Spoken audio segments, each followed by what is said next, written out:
Hi, welcome to class 9, chapter number 2, lecture number 12। Last video के अंदर हमने exercise 2.4 का क्वेश्चन नंबर 10 तक किया था।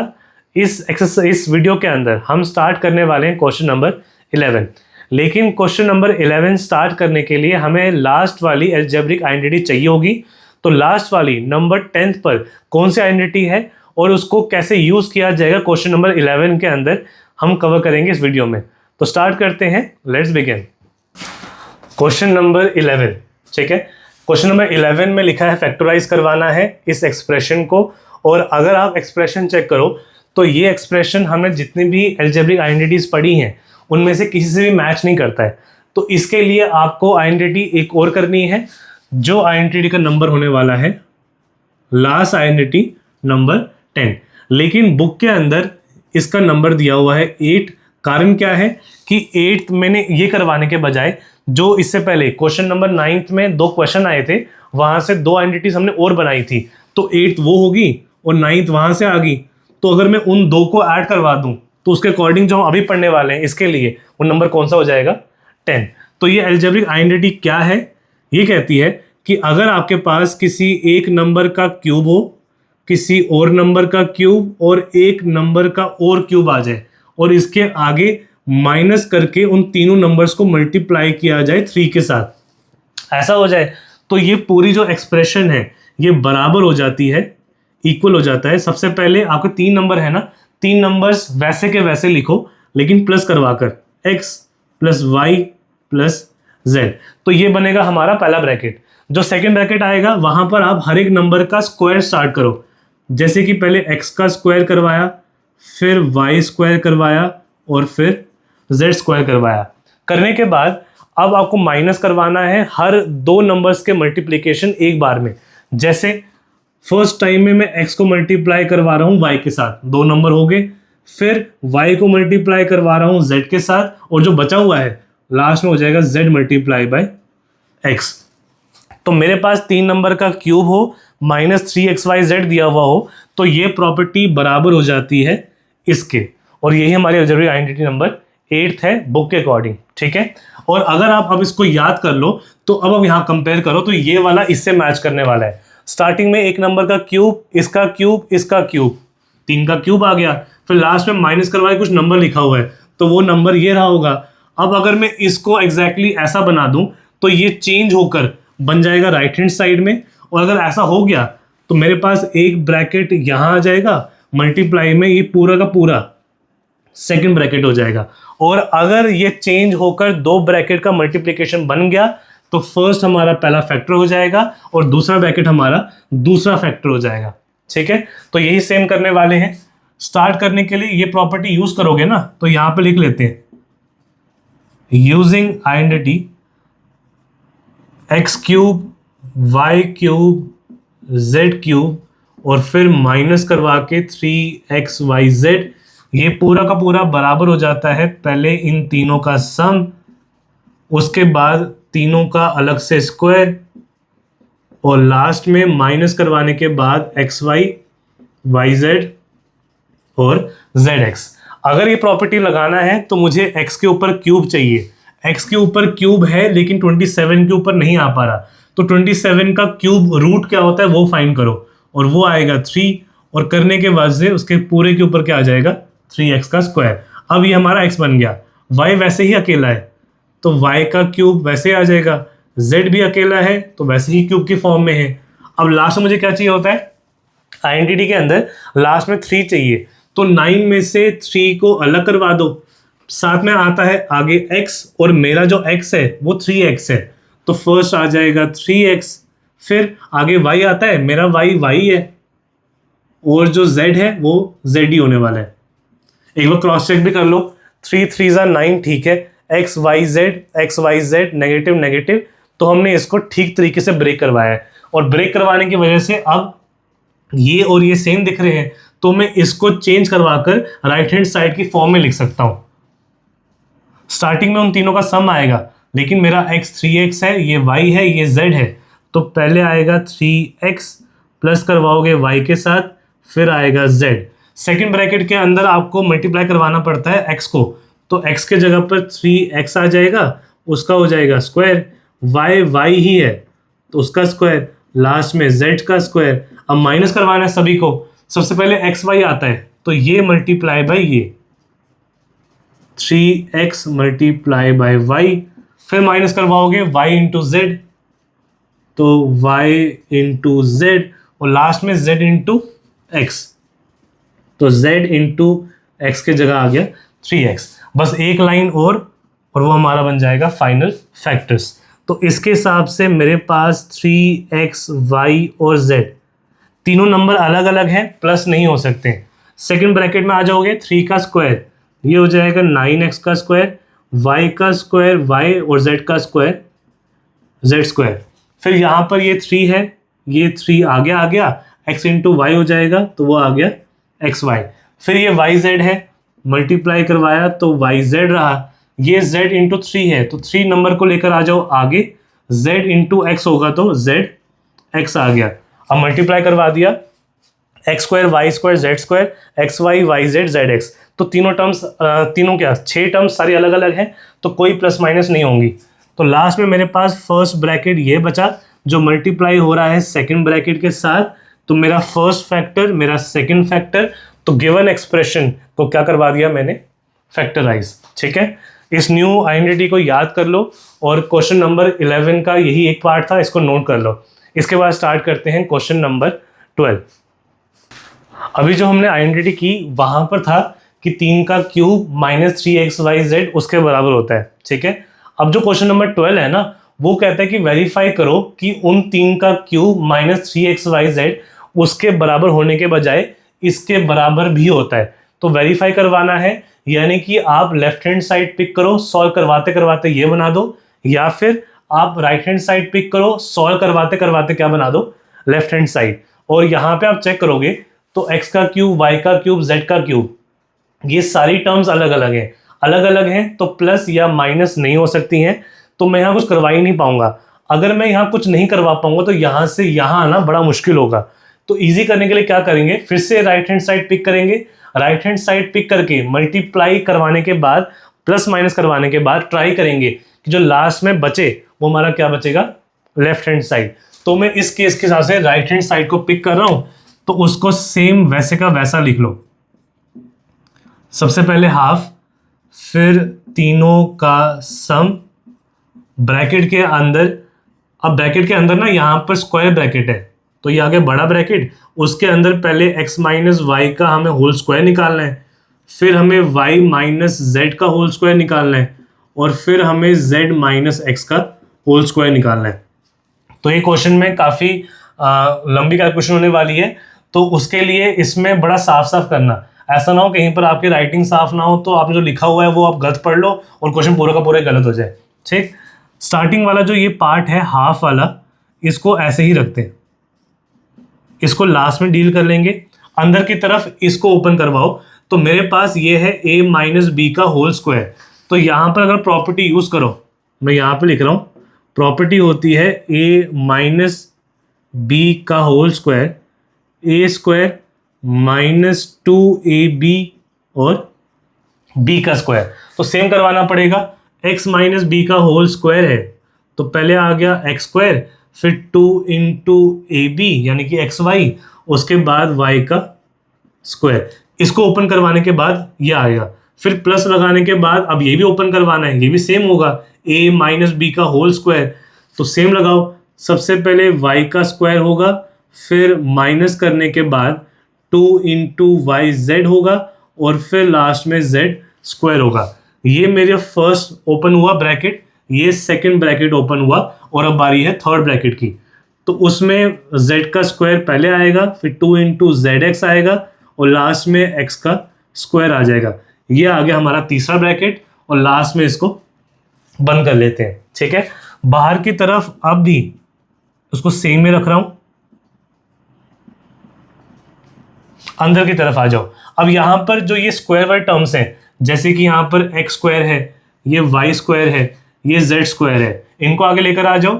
साथ में y स्क्वायर और भी है, z स्क्वायर और है, x स्क्वायर और भी है।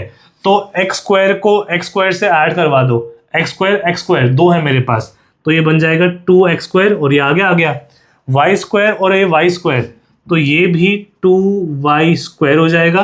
फिर z² और z², तो ये ऐड होकर 2z² आ गया। बाकी बचा हुआ क्या है, ये है -2xy, फिर है आगे -2yz और लास्ट में है -2zx। ठीक है, हमने इसको मल्टीप्लाई करवा दिया और लास्ट में हमारे पास यहाँ पर आया हुआ है। अब इसको सॉल्व करवाने के लिए अगर आप ये ब्रैकेट चेक करो तो यहाँ पर एक चीज़ कॉमन है, हर एक वेरिएबल के साथ मेरे को नंबर नजर आ रहा है और नंबर क्या है 2। यहाँ भी 2 है, यहाँ इन सब जगह पर क्या नजर आ रहा है 2। अगर सभी के पास 2 है तो सबसे 2 कॉमन निकाल कर बाहर कर दो उसको, ये बचेगा 1/2। सभी का 2 कॉमन निकाला, बाहर आ गया और बाहर लाकर मैं उसको आगे लिख रहा हूं, ये सभी का 2 कॉमन निकाला, कहां पर आ गया बाहर। फिर जो ब्रैकेट बचा हुआ है वो है x + y + z। अब क्योंकि 2 मैंने बाहर निकाल दिया तो यहां पर बचा हुआ होगा सिर्फ x², फिर बचेगा y² और फिर बचेगा z²। आगे 2 चला गया बाहर, -xy -yz -zx। जो मैंने 2 को निकाला था बाहर वो 2 ऊपर है और एक 2 नीचे भी था, तो ये 2 आपस में हो जाएंगे कैंसिल। तो मेरे पास जो बचा वो है x + y + z, ब्रैकेट में बचेगा x² y² और z² -xy -yz -zx। ठीक, अब इसके बाद क्या करने वाले हो, जो मेरे पास राइट हैंड साइड पर आया है ना, मैंने ये सेम कहीं पर देखा है, जो जस्ट हमने पीछे क्वेश्चन किया, जो हमने जस्ट आइडेंटिटी देखी है, आइडेंटिटी नंबर 10th वाली, वो यही तो था। उसमें इसका जो राइट हैंड साइड था, इस आइडेंटिटी का जो राइट हैंड साइड गिवन था वो सेम था, पहले तीनों का सम, फिर 3 का स्क्वायर और फिर माइनस करवाकर इन तीनों को आखिर में लिखा जाता है। तो मेरे पास उस आइडेंटिटी की राइट हैंड साइड ये है, और अगर ये राइट हैंड साइड है तो ये बराबर होगा इसके लेफ्ट हैंड साइड के, और इसका लेफ्ट हैंड साइड आइडेंटिटी का क्या था, x³ था, y³ था, z³ था और फिर माइनस करवाकर 3xyz था। तो मैंने यहां पर लगाया, प्रॉपर्टी को मैंने उल्टा लगा दिया तो मैं पहुंच गया लेफ्ट हैंड साइड पर, लेकिन मैंने स्टार्ट कहां से किया था, राइट हैंड साइड से। करते करते मैं जहां तक पहुंचा हूं, अब ये मैच किससे कर रहा है, इसके साथ। तो मेरा आंसर राइट हैंड साइड से करते करते अगर लेफ्ट हैंड साइड तक पहुंच गया तो ये राइट हैंड साइड और लेफ्ट हैंड साइड आपस में क्या रही होंगी, इक्वल। तो ये फॉर्मूला बराबर हो चुका है, या ये फॉर्मूला वेरीफाई करवा चुका हूं इस फॉर्मूले के बराबर। ठीक है, तो लास्ट में हमारे पास यह आ गया। तो इसके बाद आप लिख लोगे since RHS is equal to LHS, therefore मेरे पास जो यहां पर था x³ y³ z³ -3xyz, ये सब बराबर हो चुके हैं हाफ ऑफ xyz, और आगे ब्रैकेट में पहले x - y का स्क्वायर, फिर y - z का स्क्वायर और फिर लास्ट में z - x का स्क्वायर। ठीक है, तो ये क्वेश्चन नंबर 12 था। आई होप समझ में आया होगा। इस क्वेश्चन को नोट कर लो, इसके बाद फिर आगे बढ़ते हैं। इसके बाद क्वेश्चन नंबर 13।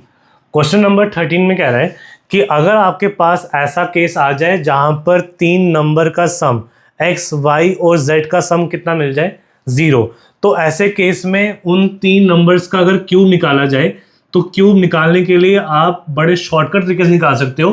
क्यूब निकालने की जगह सिर्फ उन 3 को मल्टीप्लाई करवाकर, 3 से मल्टीप्लाई करवाकर जो आपका आंसर आएगा वही उन 3 क्यूब्स का सम होता है। तो मुझे ये प्रूव करवाना होगा। अब प्रूव करवाने के लिए ये जिस प्रॉपर्टी से मैच करता है वो प्रॉपर्टी यूज करना ही पड़ेगा, तो उसी को लिख लेते हैं। आंसर स्टार्ट करोगे यूजिंग आइडेंटिटी, सबसे पहले आ जाएगा x³, फिर y³ z³ -3xyz, और ये आइडेंटिटी का राइट हैंड साइड पर क्या था, सबसे पहले तीनों नंबर का सम ब्रैकेट में, उसके बाद तीनों नंबर्स का स्क्वायर और फिर माइनस करवा के एक्स वाई, वाई जेड और जेड एक्स, ये प्रॉपर्टी में यूज करने ही वाला हूं। अब अगर मैं यहां पे रुक जाऊं तो मुझे क्वेश्चन में जो क्वेश्चन में गिवन था कि तीनों का सम कितना दिया हुआ है 0, उसको मैं यूज करने वाला हूं। अगर x plus Y plus Z 0 है तो ये सेम चीज यहां भी तो आ रही है आइडेंटिटी के राइट साइड में। तो जो ये 3 है इनके जगह पर मैं क्या लिख सकता हूं फिर 0। तो फॉर्मूले में मेरे पास राइट साइड पर इनके जगह पर आ गया 0। फिर जो ये बाकी ब्रैकेट है ये वैसे का वैसा X square Y square Z square minus X Y Y Z और जेड एक्स। और जो ये पूरा आंसर चल रहा है ना ये उसे आइडेंटिटी का राइट हैंड साइड है, जिसकी लेफ्ट साइड क्या थी X cube Y cube Z cube minus 3xy z। अब यहां पर क्या होगा, ये 0 मल्टीप्लाई हो रहा है पूरे बड़े ब्रैकेट के साथ, और 0 में कुछ भी मल्टीप्लाई करवा दो वो पूरा मिलकर क्या बन जाता है 0। तो राइट हैंड साइड पूरी ही क्या होगी 0, बचेगी सिर्फ लेफ्ट हैंड साइड। तो वो है X cube Y cube Z cube minus 3xy z। ठीक है। अब यहाँ पर जो हमारे पास अभी फिलहाल पहुंचा हुआ है इसको, और जो हमें प्रूव करवाना है इसको कंपेयर करते हैं।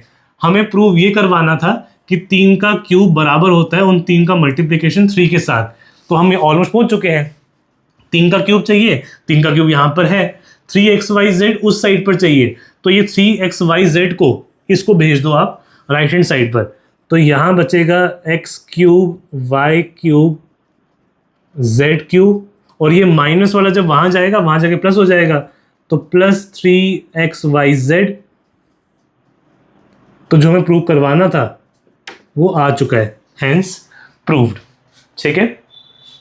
अब जो मैंने क्वेश्चन नंबर 13 यहां पर करवाया, अब इसका एक काफी अच्छा यूज है, और जो इसका रियल यूज होगा ना रियल लाइफ के अंदर, या कह लो इसकी एप्लीकेशन जो होगा वो क्वेश्चन नंबर 14 के अंदर है। तो क्वेश्चन नंबर 14 के अंदर 2 पार्ट हैं। उन पार्ट्स के अंदर हमें 3 नंबर्स का अलग अलग क्यूब दिया हुआ है, इसका क्यूब अलग, इसका क्यूब अलग, इसका क्यूब अलग, और मुझे उनका क्यूब निकालने के बाद मुझे उनको ऐड करवाना है और फिर बताना है कि फाइनली इनका जो आंसर है वो आंसर क्या आना चाहिए। लेकिन अगर मैं इनका क्यूब निकालूं क्यूब निकालूं क्यूब निकालूं फिर प्लस माइनस करवाऊं तो बहुत टाइम जाएगा।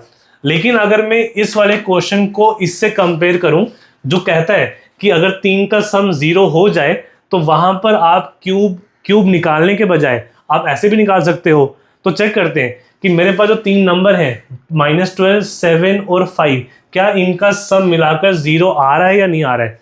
तो चेक कर लो, लेट कर लेते हैं कि जो x है वो है -12, y जो है वो 7 है, और z मान लेते हैं 5। अब तीनों को सम चेक करना है, तो x plus Y plus Z sum करवा दो, तो -12 प्लस 7 प्लस 5 करवाना पड़ेगा। ये बचेगा -12, 7 में जब 5 ऐड होगा ये बनेगा +12, -12 और ये +12 आपस में कैंसिल हो जाएंगे तो बचेगा 0। तो जिनका क्यूब निकालना है उनका सम 0 मिल रहा है, तो फिर मैं यहां पर डायरेक्ट लगाने वाला हूं ये शॉर्टकट। ठीक है। नाउ शॉर्टकट है तीनों का क्यूब बराबर 3xyz। जो मुझे क्यूब निकालना था वो है -12 का क्यूब, फिर 7 का क्यूब, और z के जगह पर क्या था 5 का क्यूब। तो निकालने के लिए राइट हैंड साइड पर जाओ और x y z के जगह पर इन वैल्यू को पुट करवा दो।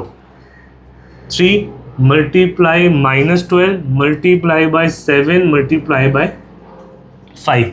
अब मल्टीप्लाई करवा दें तो स्टार्टिंग में अब देखो ये तीनों मल्टीप्लाई हो रहे हैं, तो मल्टीप्लाई के अंदर एक टर्म नेगेटिव है, उसकी वजह से ये पूरा का पूरा ब्रैकेट ही क्या हो जाएगा नेगेटिव।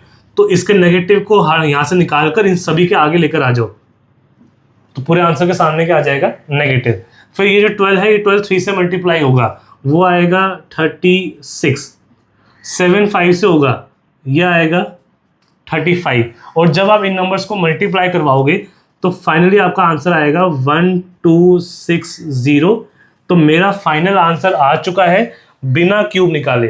कहाँ मैं क्यूब निकालता फिर प्लस माइनस करवाता, बहुत टाइम जाता, लेकिन जब मैंने ये लगाया स्पेशल केस वाली प्रॉपर्टी तो मेरा 3 लाइनों के अंदर ही उनका क्यूब भी आ गया और उनका जो फाइनल आंसर है वो भी आ चुका है। तो ये इस क्वेश्चन का रियल यूज था। ठीक है, तो क्वेश्चन नंबर 14 के अंदर 2 पार्ट हैं। ये पार्ट नंबर फर्स्ट है, इसको नोट कर लो। इसके बाद जो पार्ट नंबर सेकंड है वहां पर भी हम यही लगाने वाले हैं। कैसे लगाते हैं देखते हैं। इसके बाद पार्ट नंबर सेकंड, फिर से 3 नंबर हैं, 3 नंबर का क्यूब का सम निकालना है।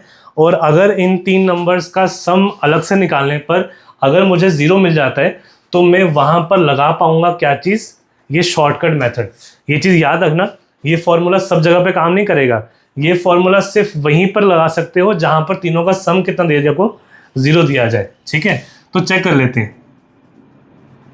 x मान लेते हैं 28, y मान लेते हैं -15 और लास्ट में z को मान लेते हैं -13।